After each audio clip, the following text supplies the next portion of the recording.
Shooting snow scenes at 1.8? How did it go? In this edition of Jules Voto's Photo Focus, we will find out. We had several inches of snow in Deptford, New Jersey, so I thought I would go out with my Nikon Z8 and the 135 1.8 Plena and shoot everything wide open at 1.8. I had the camera set for manual exposure, the shutter speed at 1/2500th of a second, with matrix metering and a plus 2/3 of a stop exposure compensation, and also auto ISO. My ISO varied from 64 to about 250. Now, matrix metering is excellent, but with snow, you still need to have some exposure compensation because all that white will inflate the reading and your images will be too dark and the snow won't look like snow. It'll look kind of gray. So the 2/3 of a stop I have found for most scenes with snow works out great. Now, by the time I got out there, it had stopped snowing. But even if it had been snowing, with the Z8 and the 135 1.8, I had no worries because I've shot in the past with the Z8, with the 24 to 70 2.8, and also the 70 to 200 2.8. And those lenses are well weather sealed, and so is the camera.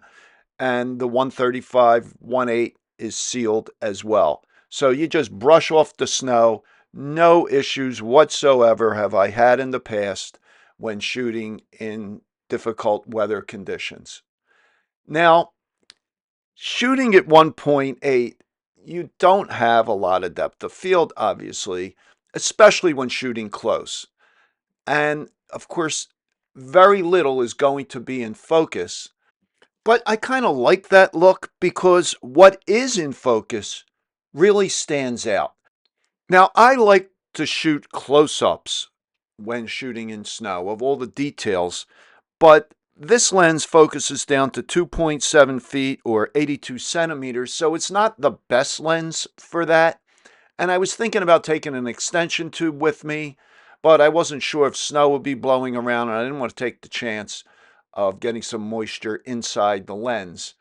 But even so, with an extension tube, then you would really be limited to just focusing at close distances. However, with a 45 megapixel camera, you can do a good bit of cropping and really not lose much in image quality. So that is an option as well. I would love to see a high speed, maybe a 105 millimeter lens that focuses very close. So in other words, a macro. I know Nikon has the 105 2.8 micro Nikkor, and that focuses, of course, down to 1:1. But I would like to see something even with a faster aperture, possibly. It's probably wishful thinking. So I just walked around and just did what I normally do when doing things like this. I just look for interesting images. And these guys here were working the snowblower, so I thought that was kind of cool. And I just kept shooting.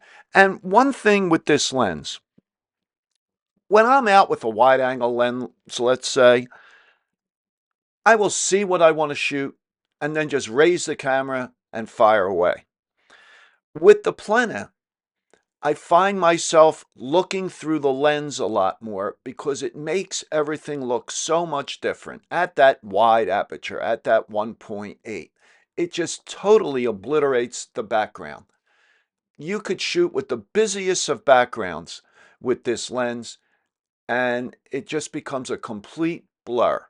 So this is primarily a portrait lens, and it's great for portraits. It's great if, let's say, for a wedding photographer, if you're photographing in the city and you got a real busy background, you got a lot happening, just shoot wide open and it's just going to obliterate that background at fairly close distances, at portrait distances. Now, this building here, this is a commercial building not too far from where I live. I just thought this looked cool with these trees covered in snow in front of these windows. And there were some berries on the road alongside this building. And I love shooting these red berries with the snow. It's a great contrast. I've done a lot of this in the past with the 70 to 200, and this lens again at 1.8. I just love the look. Now the focus here was just on that single leaf. Now, do all these pictures work? No, of course not.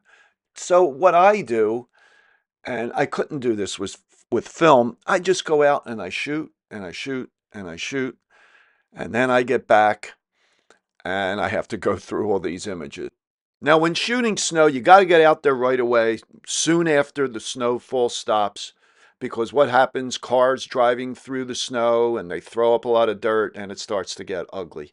Now, this shot I really like. This is from across the street, again at 1.8, and you get, of course, a lot more depth of field, and everything here is pretty much in focus from across the street.